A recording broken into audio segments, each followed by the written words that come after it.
Welcome to the Defense and Aerospace Report. I'm Vago Muradian from the Farnborough International Airshow outside London, and we have a real honor to have the Democratic Governor of the great state of Virginia, the Commonwealth of Virginia, with us, Terry McAuliffe. Sir, thanks for joining us. Great. 72nd Governor of Virginia.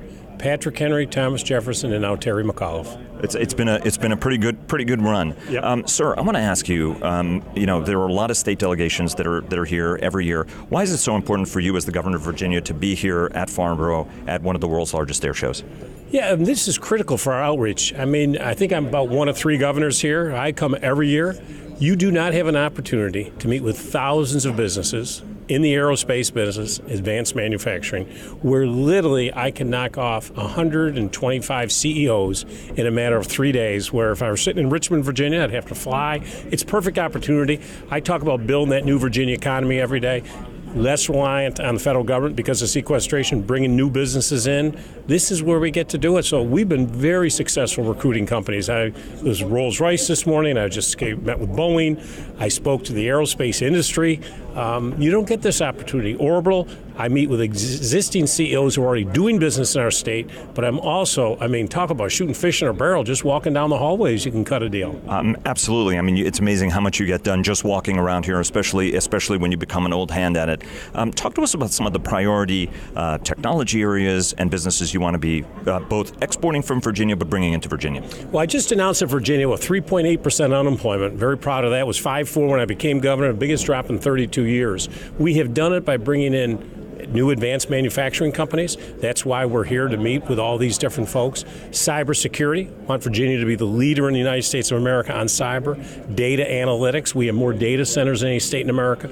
We have the second most number of technology workers.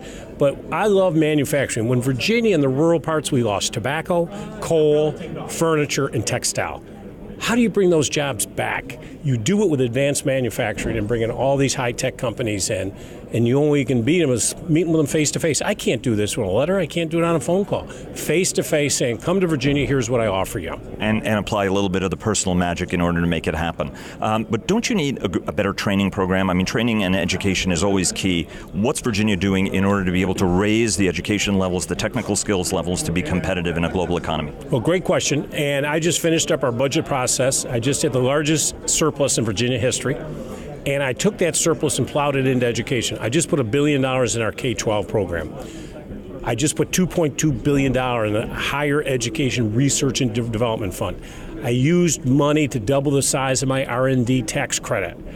We're the first state in America that has a workforce development grant. I'll pay 2/3 of the education if you go into one of our high-skilled need areas. So Virginia is literally taking the lead on that. I'm rebuilding our high schools. They don't work in America anymore. They're big buildings with classrooms with seats. You get credit for seat time. Forget that. I want core courses early. I want STEM courses, computer science courses, and then I want you, your junior and senior year, actually working in industry, maybe doing an apprenticeship, getting a credential so that you understand what's out there. Most importantly, with the employers in the state of Virginia, I go to them and say, what do you need? We'll design a course at a community college for you. I'll give you a pipeline for the next 20 years.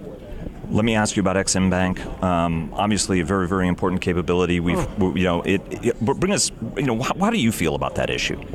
This has to be one of the dumbest discussions I have ever heard. The Export-Import Bank allows us to compete globally so that we can sell our products.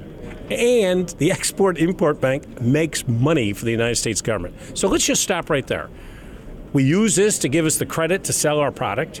It makes money for the United States of America. What is your argument? I have no idea what the Republicans in the Congress are even thinking.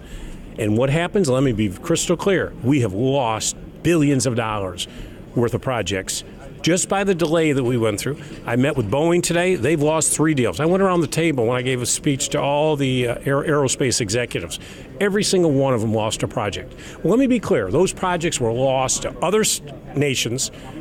Europe's jumped in. China has jumped in. They have stolen those deals from us. So quit fooling around. As governor, I got to create jobs. I don't need Congress hindering my ability to go out and bring new jobs to the Commonwealth of Virginia. And right now, they are hindering our ability to be successful and to compete on a global basis. Sir, thanks very much for joining us. Best of luck, good luck, and we'll see you back in the States. Go Virginia.